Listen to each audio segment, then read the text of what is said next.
ओम अरहम तुलसी अध्यात्म नीडम द्वारा आयोजित 43वां प्रेक्षा ध्यान शिविर दिनांक 19 अक्टूबर 1986। समय मध्याह्न 3 बजे।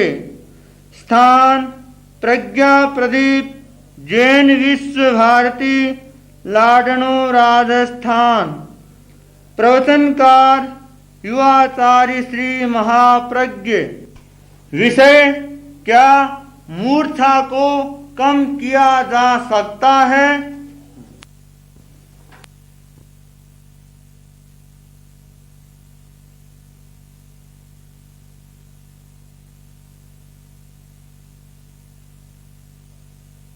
करने वाले साधक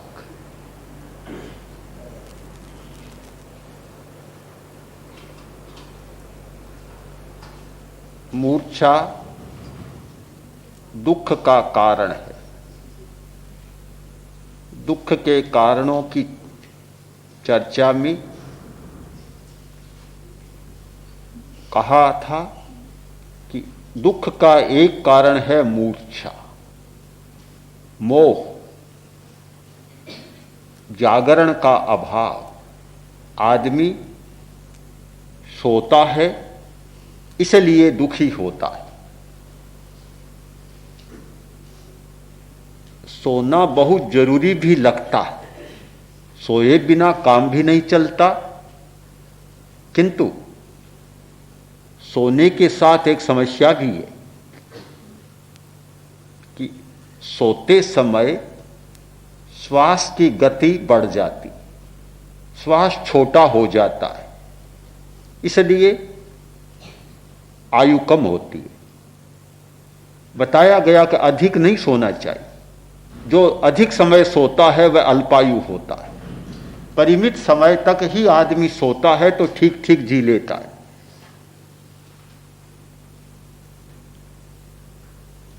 सामान्य परिमाण है 1 मिनट में 15 श्वास, 4 सेकंड में 1 श्वास, और सोते समय श्वास की संख्या 20-25 तक चली जाती। हर चीज के साथ समस्या जुड़ी हुई है। सोना जरूरी भी है तो सोना खतरनाक है। इसीलिए काल का परिमाण किया गया। हर वस्तु की अवधि है कि कितना सोना चाहिए। 10-12 घंटा सोना अल्पायु को निमंत्रित करना है। जो आदमी लंबा जीना चाहता है उसे सोने की सीमा करनी होगी। तो मूर्छित होता है वह भी सोता है। शायद मूर्छा भी जरूरी मान ली गई सामाजिक स्तर पर। यदि मूर्छा नहीं होती तो बच्चे का कभी पालन भी नहीं होता, कोई संबंध भी नहीं होता, कोई किसी वस्तु को ठीक ढंग से रख ही नहीं पाता। मूर्छा है, इसीलिए सब प्रवृत्ति का चक्र चल रहा है। सारा प्रवृत्ति का चक्र मूर्छा के कारण चल रहा है। मूर्छा नहीं होती तो सोने को कौन इकट्ठा करता, कौन तिजोरियों में रखता, कौन हीरों को, पन्नों को, जवाहरात को इकट्ठा करता, तिजोरियों में रखता। जैसे पत्थर गली में ठोकर में रहता है, हीरा पन्ना भी वैसे ही रहता। तो फिर यह होता कभी मूल्यांकन नहीं है, कहाँ पत्थर और कहाँ हीरा, कोई मूल्यांकन ही नहीं है। किंतु मूर्छा एक ऐसी चीज है जो सबको अपने अपने स्थान पर बिठाए हुए है। एक फकीर के पास एक सम्राट आया। फकीर उसे जानता था। जब जाने लगा तो फकीर ने 10-20 कंकड़ उठाए। कंकड़ उठाकर और सम्राट के हाथ में रख दिए कि ले जाओ मेरे ये कंकड़। क्या करूं कि जब तुम मरकर जाओगे और अगले जन्म में जाओगे तो इन कंकड़ों को भी साथ ले जाना और वहां मुझे दे देना वापस, मैं तुम्हें मिलूंगा वहां मुझे देना। वह बोला, महाराज आप कैसी बात करते हैं, क्या मरने के बाद कोई आदमी कोई चीज ले जा सकता है? कैसे ले जाऊंगा, यह संभव ही नहीं है। कि नहीं ले जा सकोगे? बिल्कुल नहीं। तो फिर प्रजा का शोषण कर और इतने हीरे पन्ने माणक मुक्ता तुमने इकट्ठे कर रखे, मैं तो सोचता हूं तुम इसीलिए कर रहे हो कि अगले जन्म में साथ ले जाओगे। अगर नहीं ले जा सकोगे तो इतनी मूर्खता क्यों कर रहे हो? सम्राट की आंख खुल गई। ये मूर्छा है, इसीलिए सब कुछ इकट्ठा किया जा रहा है। कभी कभी तो मैं सोचता हूं कि अगर मूर्छा नहीं होती तो समाज व्यवस्था भी नहीं चलती, समाज का चक्र भी नहीं चलता, परिवार भी नहीं चलता, कुछ भी नहीं चलता। माता कितना कष्ट सहती है बच्चे को पालने के लिए, क्यों सहती है? क्या लेना देना है? मूर्छा है इसलिए सहन करती है। मनुष्य स्त्री नहीं, वह तो समझदार होती है। एक कबूतरी, एक हिरणी, पशु और पक्षी, उनकी स्त्रियां भी कितना कष्ट सहन करती है, बच्चे के लिए क्या क्या करती हैं, क्यों करती हैं? ये मूर्छा है। अगर मूर्छा नहीं होता तो बच्चे की तो कोई गति ही नहीं होती। इसलिए यह तो नहीं कहा जा सकता कि मूर्छा सामाजिक प्राणी के लिए सर्वथा छोड़ने जैसी बात है या छोड़ सकता है। संभव भी नहीं कि छोड़ सके, और यह भी संभव नहीं कि उसको छोड़ने जैसा ही कहा जाए। जो कुछ आदमी ने बटोर रखा है, संजो रखा है, इकट्ठा कर रखा है, जो कुछ कर रहा है एक दूसरे के लिए, मूर्छा के कारण कर रहा है। अगर मूर्छा नहीं होती तो कौन बच्चों को पढ़ाता, कौन तैयार करता, कौन काम में लगाता? कोई मतलब ही नहीं होता। फिर तो बस अकेला अकेला ही होता। सब यदि विरागी हो जाते, विरक्त हो जाते तो दुनिया तो नहीं चल पाती। आदमी चल पाता पर दुनिया कभी नहीं चल पाती। सैकड़ों सैकड़ों कष्टों को सह लेने पर भी आदमी सब कुछ चला रहा है, उसका कारण है मूर्छा। एक ऐसी मूर्छा है कि 1000 कष्टों को सह लेता है फिर भी वह काम करता है। कभी कभी देखते हैं कि लोग कहते हैं कि साधु को कष्ट ज्यादा सहना होता है। हम इसे उल्टा सोचते हैं कि साधु सन्यासी के लिए कष्ट बहुत कम है, एक गृहस्थ के लिए कष्टों का अंबार लगा हुआ है, कोई पारावार ही नहीं, इतने कष्ट है। पर अंतर इतना ही है कि जिसने थोड़ी मूर्छा छोड़ी है उसका कष्ट तो कष्ट लगता है, जो मूर्छा में जी रहा है उसका कष्ट कष्ट लगता ही नहीं। आवरण है एक ऐसा आवरण कि जिसमें सारे कष्ट ढंक जाते हैं।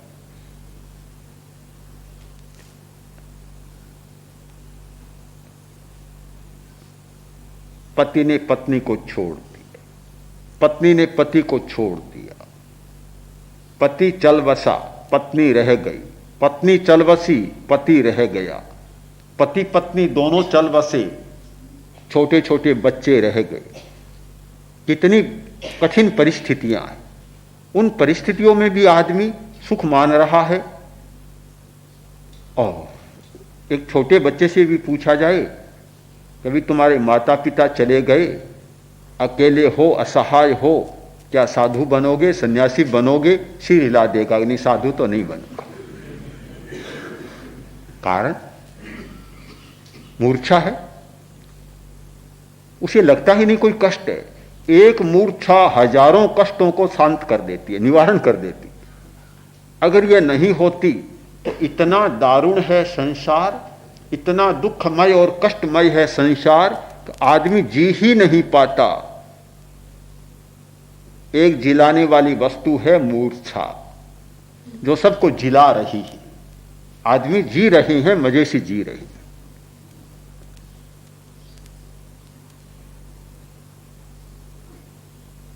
बच्चे को तैयार किया, छोटे भाई को तैयार किया, पढ़ाया लिखाया, होशियार किया, काम में लगाया, वही बच्चा बाप को घर से निकाल देता है। वही छोटा भाई बड़े भाई को घर से निकाल देता है। ये सब जानते हैं ऐसा होता है ऐसा, फिर भी क्यों करते हैं? बाप बच्चे को क्यों तैयार करता है? बड़ा भाई छोटे भाई को क्यों तैयार करता है कि मूर्छा है? अगर यह नहीं होती कोई पूछता ही नहीं।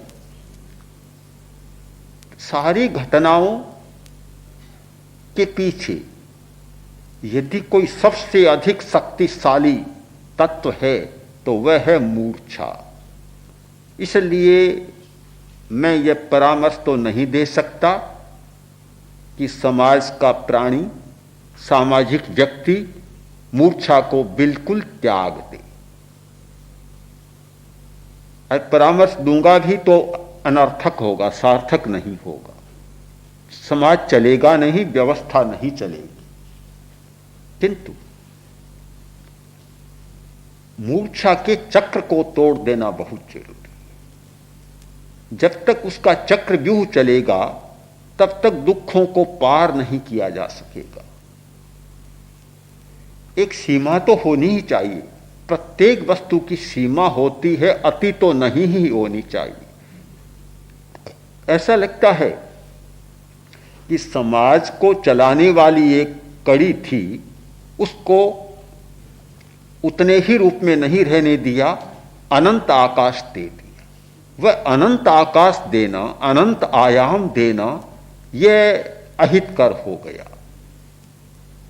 ध्यान को अगर मैं सार्थक मानता हूं तो उसका एक अर्थ है, और सबसे पहला, सबसे अंतिम और सबसे बड़ा अर्थ यह है कि उसके द्वारा मूर्छा का चक्र टूटता है। हमारी मूर्छा की जन्मभूमि है शरीर, जहां मूर्छा जन्म लेती, वह शरीर है। सारी मूर्छाएं शरीर में पैदा होती है। शरीर की मूर्छा के बाद दूसरी मूर्छाएं पैदा होती। हम शरीर प्रेक्षा का प्रयोग करते, शरीर को देखते, शरीर को देखें। शरीर को क्या देखना है? आपने बहुत बार देखा है, किंतु शरीर को नहीं देखना है। शरीर के कण कण में, हमारे रोम रोम में जो मूर्छा का जहर भरा पड़ा है, उसे निकाल देना, इसका नाम है शरीर प्रेक्षण। उसको निकाल देना है। आयुर्वेद के आचार्यों ने और हठ योग के आचार्यों ने 5 प्राण माने। प्राण, अपान, उदान, समान और व्यान, ये 5 प्राण की शक्तियां, हमारी जीवनी शक्तियां। 5 प्रकार के प्राण हैं। प्राण का मुख्य केंद्र है नासाग्र। अपान का मुख्य केंद्र है नाभि के नीचे का स्थान, पेडू का स्थान या शक्ति केंद्र का स्थान, यह अपान का मुख्य केंद्र है। समान, उसका मुख्य केंद्र है नाभि, और उदान का मुख्य स्थान है होठ और कंठ। व्यान का स्थान है पूरा शरीर। व्यान प्राण पूरे शरीर में फैला हुआ है, पूरी चमड़ी में, सर्वत्वक व्यापी, पूरी चमड़ी में फैला हुआ है। बाहर का जितना आघात प्रतिघात होता है, सबसे पहले हमारे चर्म पर, चमड़ी पर होता है। कोई भी चीज बाहर से आती है, चोट लगेगी तो सबसे पहले चमड़ी बिंध जाएगी। कांटा चुभेगा तो चमड़ी में चुभेगा। सर्दी लगेगी तो चमड़ी को पार करेगी, गर्मी लगेगी तो चमड़ी को पार करेगी। चमड़ी को पार कर ही भीतर जाया जा सकता है। त्वचा में प्रतिरोध की शक्ति भी होती है। तो ये चमड़ी सबसे पहले आती है। यहां व्यान नाम की हमारी प्राण शक्ति फैली हुई, ये बाहर से बहुत प्रभावित होती है, इसलिए बाहर के प्रभावों को ग्रहण कर लेती है और इसमें परिवर्तन होता है। मूर्छा के संस्कार भी इसमें चमड़ी में ज्यादा होते हैं। इस चमड़ी को देखना, शरीर प्रेक्षा करना, इसका मतलब है कि चमड़ी से देखना शुरू करना और इसके भीतर तक चले जाना, चमड़ी की परतों को पार कर भीतर चले जाना। शरीर प्रेक्षा का एक बहुत मूल्यवान अर्थ है। जैसे जैसे हम इस व्यान प्राण को देखेंगे, केवल चमड़ी को नहीं देख रहे हैं, चमड़ी में व्याप्त जो व्यान नाम की प्राण शक्ति है उसको देख रहे हैं। वह अगर प्रभावित होती है तो फिर हमारी क्षमता, प्रतिरोध की क्षमता बढ़ जाती है और जो स्पर्शन इंद्रिय के द्वारा, त्वचा के द्वारा आने वाले प्रभावों पर हम नियंत्रण कर सकते हैं। मूर्छा का पहला किला एक प्रकार से टूटता है।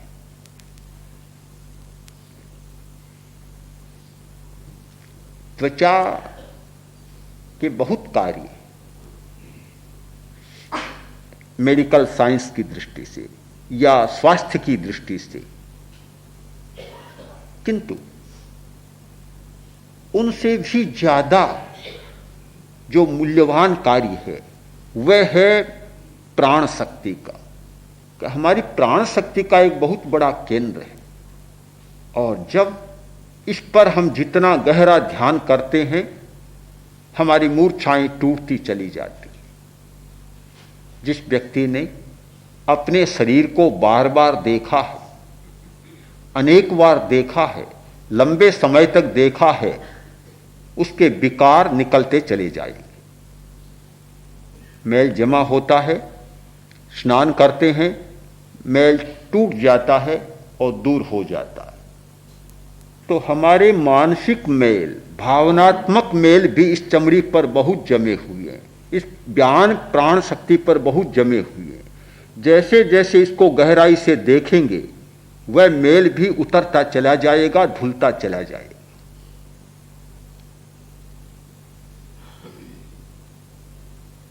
मूर्छा को तोड़ने का एक बहुत सशक्त उपाय है शरीर प्रेक्षा, यानी व्यान नामक प्राण की प्रेक्षा। हम शरीर की प्रेक्षा नहीं कर रहे हैं, उस प्राण शक्ति की प्रेक्षा कर रहे हैं। केवल ऊपर ऊपर ही रहे तो पूरा काम नहीं होता है, उस प्राण शक्ति तक हमारी चेतना को ले जाना है और जब चेतना वहां जाती है काम ठीक हो जाता है। बहुत लोग करते हैं पर पूरी आस्था नहीं पैदा होती और पास में बैठा भी कह देता है क्या शरीर को देखना है, क्या देखोगे, क्या धरा है, इसमें शरीर में है क्या। यानी शरीर के प्रति हमारा दृष्टिकोण भी बड़ा विचित्र सा बना हुआ है कि शरीर को क्या देखना है। प्रोत्साहन कम मिलता है और निरुत्साह की बात अधिक मिल जाती है। यह बात जब मन में आती है कि शरीर को क्या देखना है, अर्थ भी समाप्त हो जाता है। आपने सुना होगा कि कर्ण ने चाहा कि शल्य मेरा सारथी बने, व्यवस्था हो गई, सारथी बन गया। वासुदेव कृष्ण ने सोचा कि बहुत शक्ति है कर्ण, शक्तिशाली है कर्ण, और फिर शल्य सारथी मिल गया। यह तो दोहरा योग बन गया। कर्ण जब तक है अर्जुन के लिए बड़ी समस्या है, कर्ण को कैसे निरस्त किया जाए। तो वासुदेव ने शल्य से कहा कि देखो तुम सारथी बन गए, मैं तुम्हें नहीं कहूंगा कि मत करो ये काम, एक काम तुमने चुन लिया तो ठीक है, पर देखो एक काम करना, कि कर्ण जब भी बाण चलाए तुम उसे टोक देना कि क्या बाण चलाना जानते ही नहीं हो। अर्जुन कितना अच्छा धनुर्धर है, कितना अच्छा बाण चलाता है, तुम जानते ही नहीं हो। बार बार उसे निरुत्साहित करना, इतना काम तो करोगे। सले ने कहा आपका आदेश मान्य, शिरोधार्य है, मैं करूंगा। अब जब युद्ध होता है, कर्ण इतना शक्तिशाली धनुर्धर, इतना कुशल कि उसकी जोड़ी का कोई नहीं था, अर्जुन भी उससे नीचे जाता था। पर जब भी प्रहार करता है, बाण चलाता है, शल्य कहता है जानते तो हो नहीं, कोरे युद्ध में आ गई, अभी पूरा सीखा तो है नहीं। हर बार टोकता टोकता टोकते टोकते इतनी भावनाहीन भावना कर्ण में पैदा हो गई कि कर्ण की 70% शक्ति तो शल्य ने समाप्त कर दी। ऐसा ही होता है हमारे वातावरण में कि कोई भी ध्यान करने बैठता है, कहता है कि जीवन तो पूरा चलता ही नहीं, रोटी तो पूरी मिलती नहीं, ध्यान करने आए हो, कौन से बड़ी ध्यानी बन गए, योगी बन गए। बस बेचारे की आदि तो ध्यान की शक्ति वहीं समाप्त हो।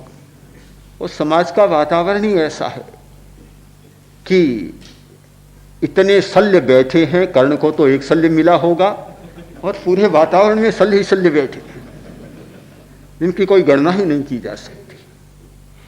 तो वही एक शक्ति की सीमा हो जाती है।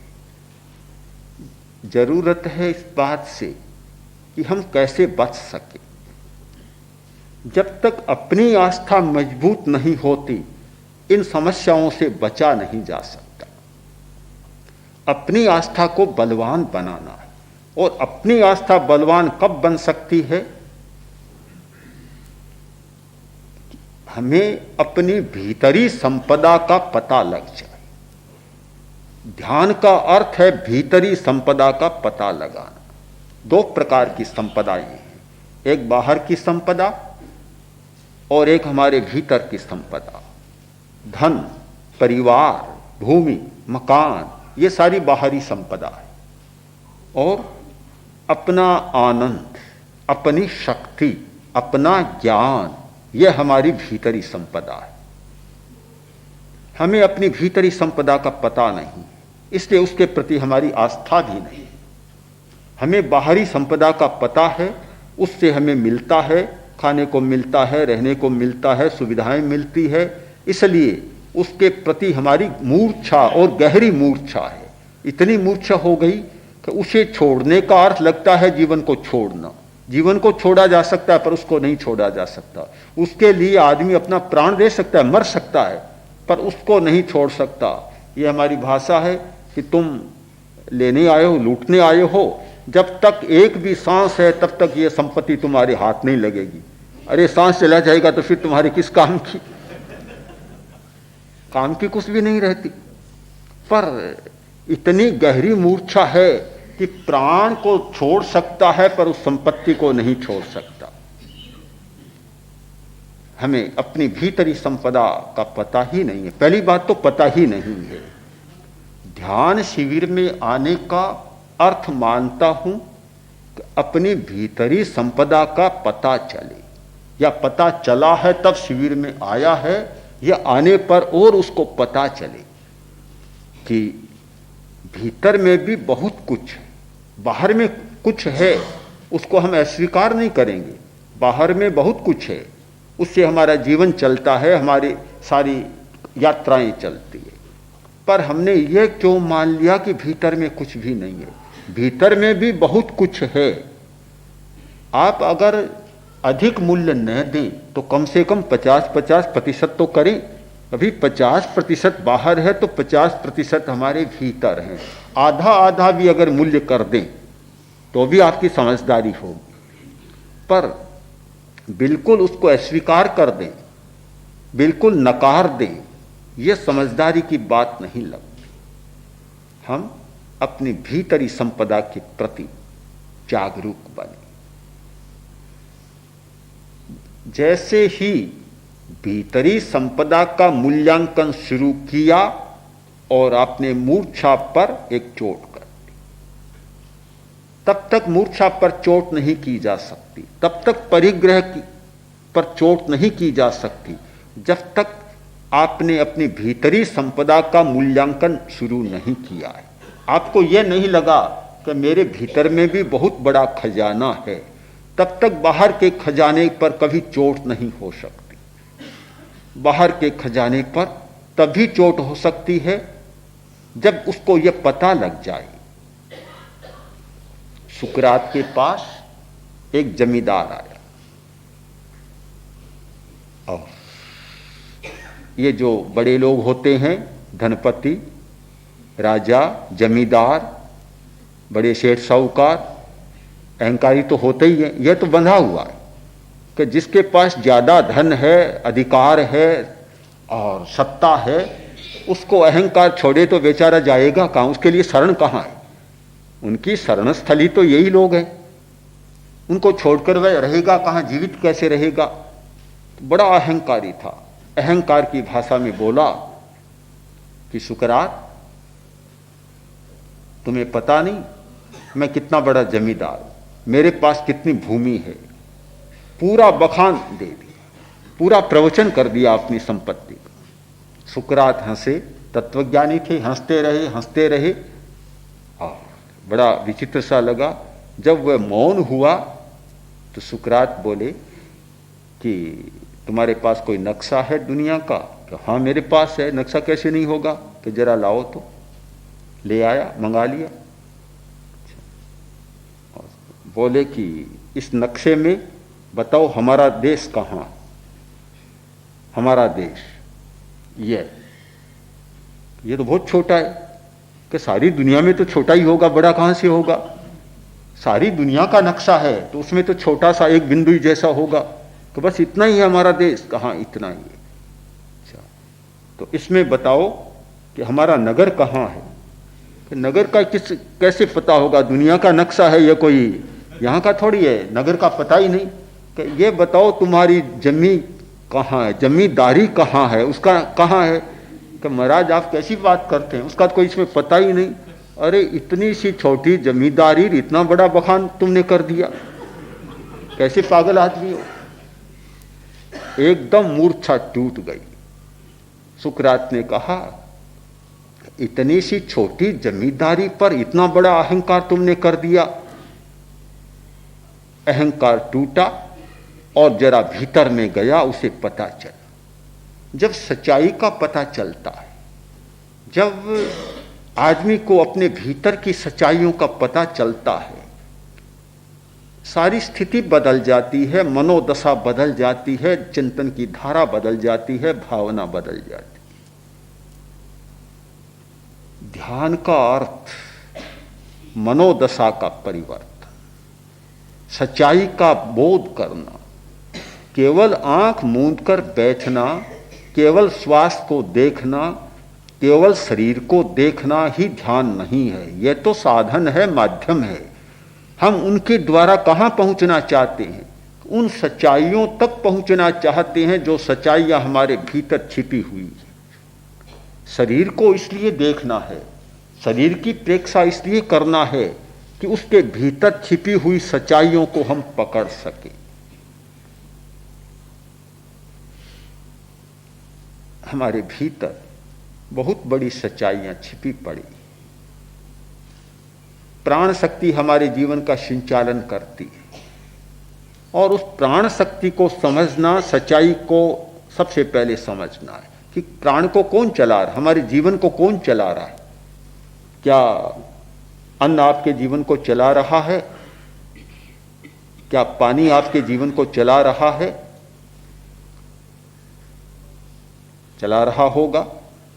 जीवन किससे चलता है? अन्न से चलता है, पानी से चलता है। अगर अन्न और पानी से जीवन चलता तो कोई मुर्दा होता ही नहीं, मुर्दे का भी जीवन बराबर चलता। जो चला रहा है वह है प्राण, हमारी प्राण की शक्ति। जब तक प्राण है तब तक अन्न और पानी भी काम के हैं, जीवन को चलाते हैं। जब प्राण चला गया, अन्न का ढेर और पानी का सागर भरा पड़ा है, उसके लिए कोई काम का नहीं होता। तो जीवन को चलाने वाला तत्व है वह है प्राण, वह है श्वास। जो प्राण से संचालित है वह जीवन को चला रहा है।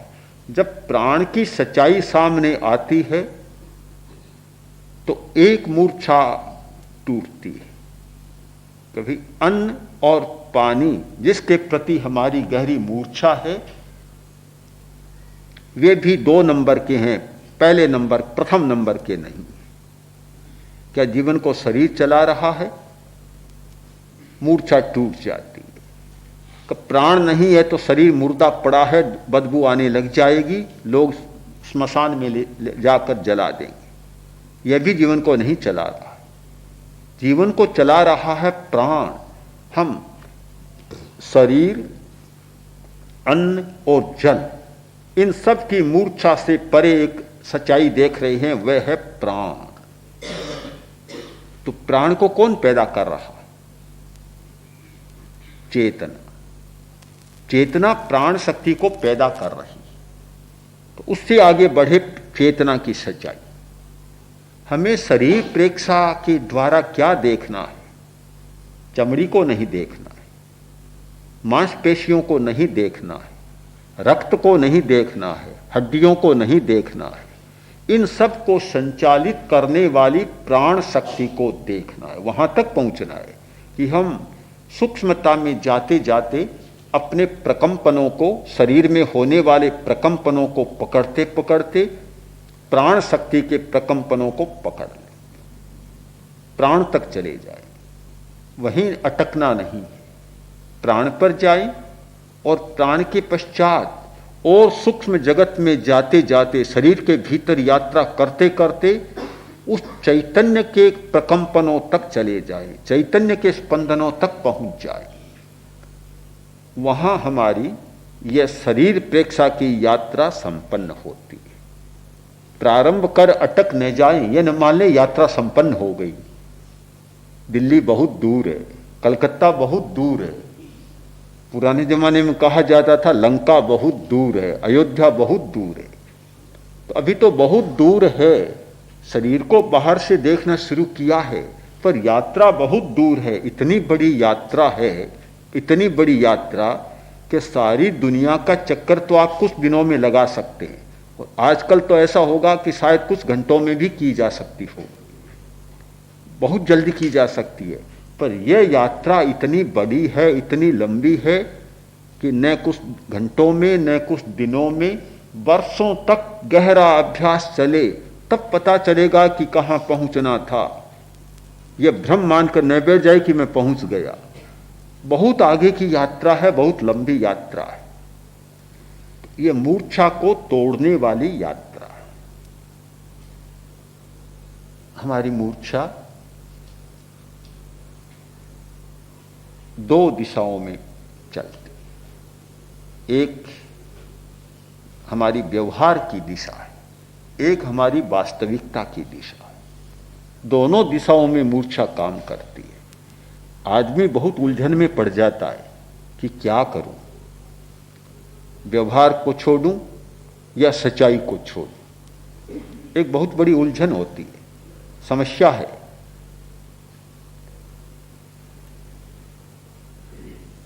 जैन आगम का एक प्रसंग है कि उद्रायण शक्तिशाली राजा, उद्रायण सिंधु शोवीर का, जो आज का कराची का और यह प्रदेश सिंध प्रदेश, वहां का राजा, उसके मन में एक विचार आया कि मैंने सुना है कि जो राजा होता है वह नरक में जाता है, और मेरा पुत्र बड़ा प्रिय है, मैं उसे नरक में भेजना नहीं चाहता। तो क्या करूं? राजा बनाऊंगा तो नरक में जाएगा, तो मुझे उसे राजा नहीं बनाना है, अपना उत्तराधिकार उसे नहीं देना है। उसने उसको छोड़ दिया और अपना जो भांजा था सुकेशी, उसको अपना उत्तराधिकारी बना। बात तो गलत नहीं सोची, पर व्यवहार की भूमिका में बहुत बातें गलत हो जाती है, सही निर्णय नहीं होता। यह निर्णय नरक में जाऊं या न जाऊं, राज्य लूं या न लूं, यह अवीची कुमार को करना था या उद्रायण को करना था? किसको करना था?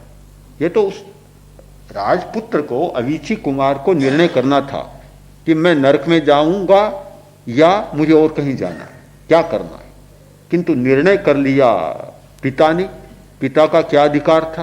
पिता को यह अधिकार नहीं था कि यह निर्णय करे। यह निर्णय करने का अधिकार पुत्र को था। व्यवहार का अतिक्रमण हुआ। फल यह हुआ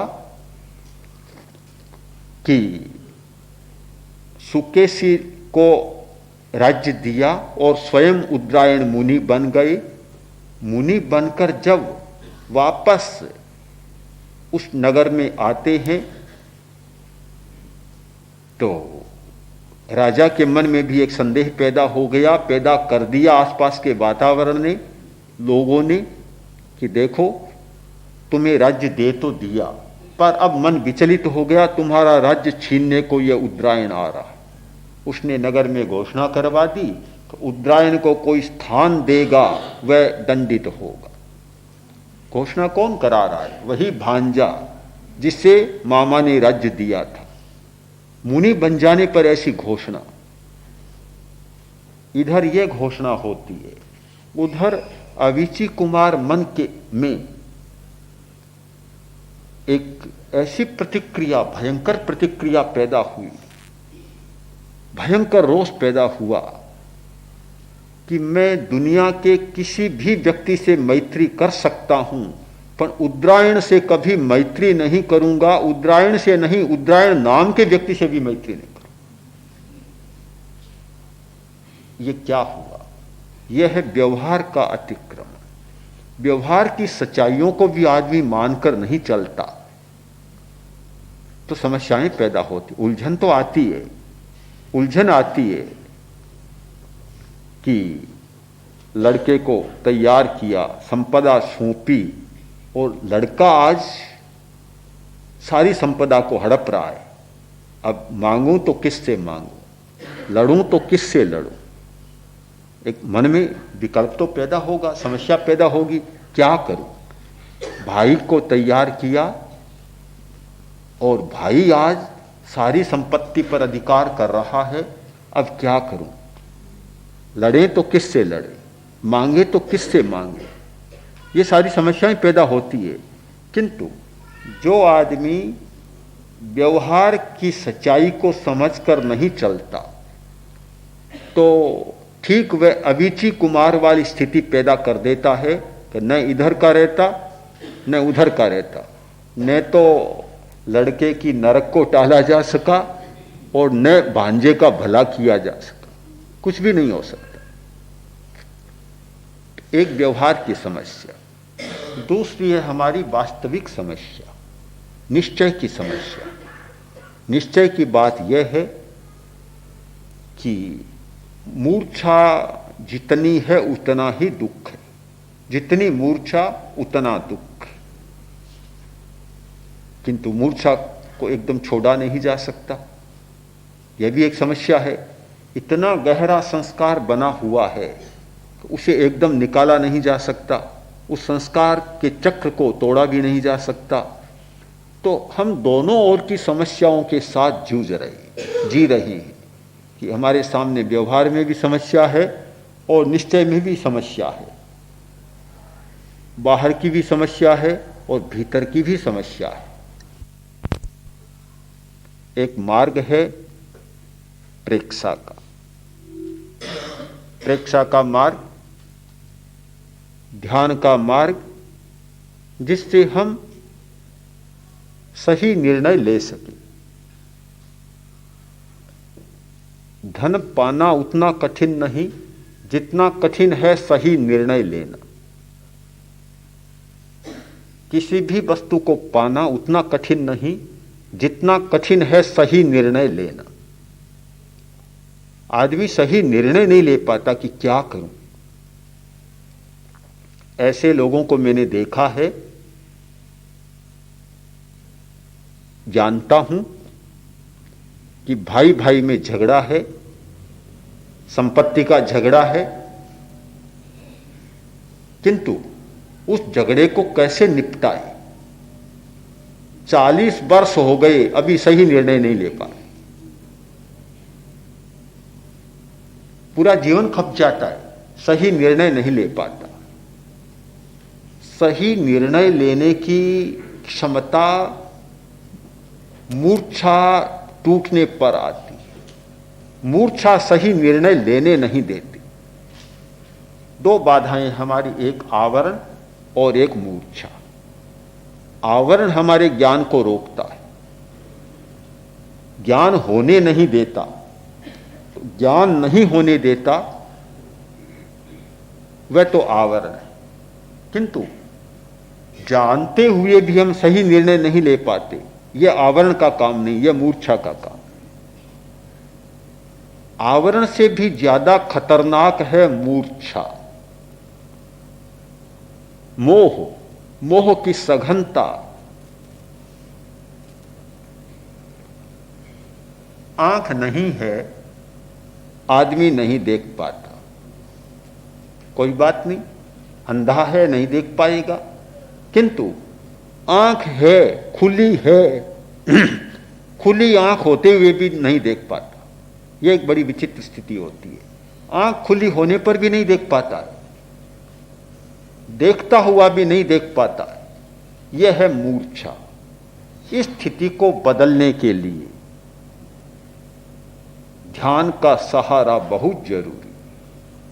एक उपाय है, उस उपाय के द्वारा मूर्छा को कम किया जा सके और आदमी सही निर्णय लेने की स्थिति में आए।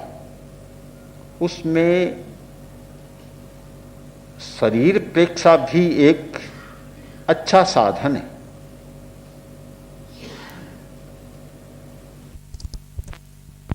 नाड़ी तंत्र और उसका एक भाग मस्तिष्क, उसके मल को दूर किया जा सकता है।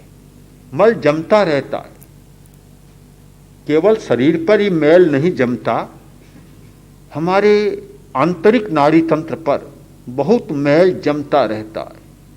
कसाय का मैल, क्रोध, अहंकार, माया, लोभ, यह मैल जमता रहता है। यह मैल जमता रहता है, तब तक मूर्छा को बल मिलेगा, पोषण मिलेगा और सही निर्णय नहीं लिया जा सकता। एक बहुत बड़े संत हुए हैं, वे इसी शताब्दी से पहले हिंदुस्तान में यात्रा पर जा रहे थे।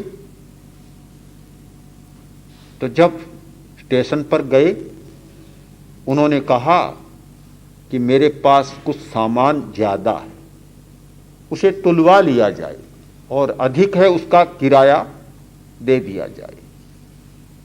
तो गार्ड पास में खड़ा था, उसने कहा आपको कोई जरूरत नहीं, वह उनका शिष्य था, भक्त था, आपको इसकी कोई जरूरत नहीं, मैं आपके साथ हूं, आपको क्या चिंता। संत ने कहा ठीक बात है, तुम कहां तक जाओगे? कि मैं सहारनपुर तक जाऊंगा। उन्होंने कहा मुझे आगे लखनऊ जाना है, लखनऊ जाना है। फिर क्या होगा? तो क्या क्या होगा? मैं मेरे साथी गार्ड को कह दूंगा, वह आपका ध्यान रखे। लखनऊ में चला गया और लखनऊ से आगे भी मुझे जाना है। आगे कहां जाना है? अगले जन्म में जाना है, अगले जन्म में जाना है। मैंने अधिक सामान का किराया नहीं चुकाया, उसका बोझ मेरे सिर पर रहेगा, वहां कौन चुकाएगा तुम बताओ। मूर्छा टूट गई और बोला नहीं ठीक है, आप तुलवा लें। आदमी में मूर्छा होती है, वह बहुत छोटी बात सोचता है, पूरी सच्चाई को पकड़ नहीं पाता। हमारी मूर्छा टूटे, हम सच्चाई की तरफ जाएं। केवल निर्णय वर्तमान की स्थिति के आधार पर न लें, छोटी बात के आधार पर निर्णय न लें। जीवन की यात्रा बहुत लंबी यात्रा है। केवल दिल्ली, कलकत्ता, बंबई नहीं पहुंचना है। जीवन की यात्रा बहुत लंबी यात्रा है। पूरी यात्रा को देखें, अतीत को भी देखें, वर्तमान को भी देखें, भविष्य को भी देखें और आगे कितना लंबा जीवन है उसका भी देखें।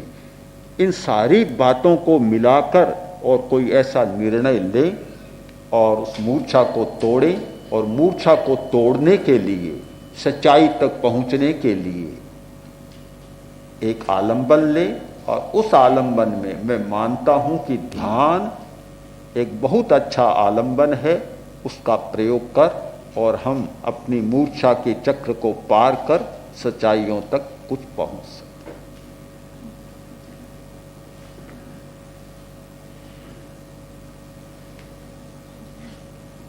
कि अगर बाहरी संपदा ही मानदंड है तो जिसके पास संपदा नहीं है उसमें मूर्छा कम होती है। बाहरी संपदा मानदंड नहीं है, बाहरी संपदा के प्रति होने वाला आकर्षण मानदंड। एक भिखारी भी सम्राट बनने का सपना देख रहा है, उतनी ही मूर्छा है। प्रश्न है आकर्षण का, न कि संपदा का। संपदा तो दुनिया की है, किसके साथ जाएगी? उसके प्रति जो मूर्छा का मतलब ही है उसके प्रति होने वाला आकर्षण। के दो पहलू हैं, बाहरी और भीतरी। तो हम सर्वांगीण वाली बात करें, बहुत कठिन बात है। अगर मूर्छा तोड़ी है तो आंतरिक व्यक्तित्व का सर्वांगीण विकास हो सकता है। बाहरी में तो हो सकता है कि एक तपस्वी है, इतना पतला दुबला, हड्डियां निकली हुई है, कुछ भी नहीं है। बाहर से तो हमें ऐसा लगेगा कि ये क्या काम का आदमी है। जैसे कबीर का है ना, बाहर से तो कछुए न दिखे, भीतर जल रही जोत। एक खूब खाता है, पीता है, हट्टा कट्ठा कैसा लग रहा है। तो अलग अलग मानदंड है। मूर्छा तोड़ने से बाहर से क्या होता है कहना कठिन है, पर भीतर की शक्तियां उसकी बहुत जाग जाती। चेतना से प्राण शक्ति का प्रवाह होता है और प्राण 5 भागों में बढ़कर शरीर तक व्याप्त होता है। 2 प्रश्न है कि प्राण उद्गलित है क्या, और दूसरा अगर प्राण उद्गलित है तो कहाँ उद्गल का और चेतना का संयोग? प्रश्न है कि चेतना और प्राण 2 शक्तियां, तो क्या प्राण भौतिक या पौद्गलिक हैं या कहाँ संबंध होता है? प्राण पुद्गल और चेतना दोनों के योग से होने वाली एक शक्ति, और दोनों का योग हमारे सूक्ष्म शरीर के साथ होता है।